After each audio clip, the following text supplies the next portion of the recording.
Okay, here's an example of a rod that's just come in, and this rod will be for sale later on, probably next year when I get around to restoring it. Now you can see from the both ends, the tip section is the same length as the main central sections, and that means essentially that this rod has good bones. So if you're buying vintage rods for restoration, then that's a good thing to look out for. The brass is a bit dull, but if you look at it carefully, it hasn't really been damaged in any way. We do see just here the rubber pommel is in a bit of a state, and we'll need to put a different one on there. The handle cork needs cleaning up, but it's not particularly badly damaged or anything like that. Now, one of the things you need to look out for, but you can see there how the threads are damaged, and the eyes are rusty too on most of this rod. So you're going to need to replace all the eyes and the threads. Now, that's not a particularly difficult job, and even most amateur restorers can do a job like that, so that's not really a problem. There is a lot of crackledy toffee varnish on this rod. Now there's a sort of there's an urge to remove that, but it actually adds a lot of authenticity to the rod, and it doesn't change its performance particularly. So I'm going to strive when I restore this to leave the old varnish on there, because it gives it a nice old finish. So if you look closely here, you can see there are some windings missing which need replacing. This needs cleaning up and wire wool, and if the windings in other places are becoming fatigued, then it's worth replacing the whole lot, because all of the threads are going to be rotten really.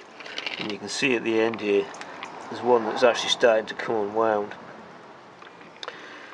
Now the brass is in good condition on this rod, and this particular rod has a ceramic tip at the end, as you can just see there, and that's in good condition too, as it happens.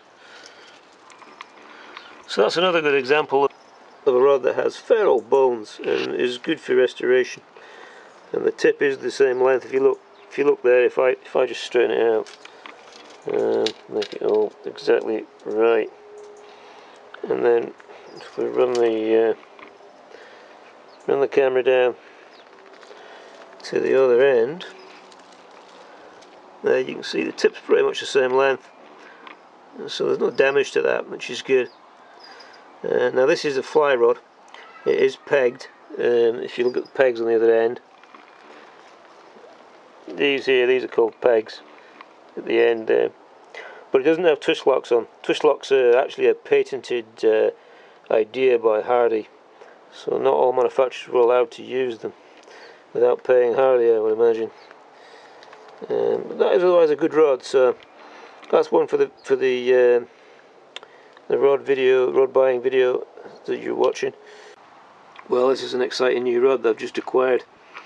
I just thought I'd show you all this as part of the rod buying series of videos that we're making. You can see on the buttstock here it says Playfair of Aberdeen. Now this rod was designed by Alexander Grant, and Alexander Grant held the world casting record, and he was a bit of an amateur engineer. He invented a musical instrument called the rondello, and this is one of his fishing rods.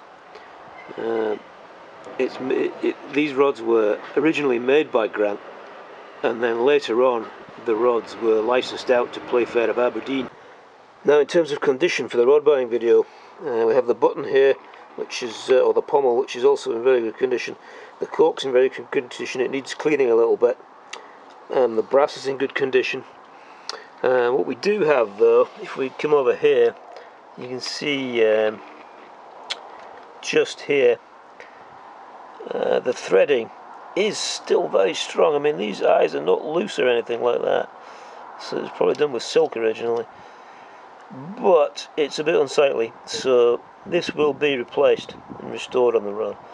And it has two spare tips with it, this rod, and neither of the tips have been broken, and so this will still be a very, very viable fly fishing rod when it's done. So this here is the bag, and in this little pocket here, this is where the leather straps were procured and found. There's still a few bits and bobs sitting in there. As you can see, it's got the original badge on, Playfair of Aberdeen. when you're looking to buy a vintage rod, one of the things you look for is completeness, and something like this is like, these are usually lost, so this is like a nice little feature. And when you've got a rod bag with the original name on it, and you've got a rod with the original brand on it to match, and this really does increase the value of the product that you're going to buy. Well, that brings us to the end of the current video. Thanks very much for watching. Don't forget to check out our store on Odds Ornaments at Etsy.com. Thanks very much, bye.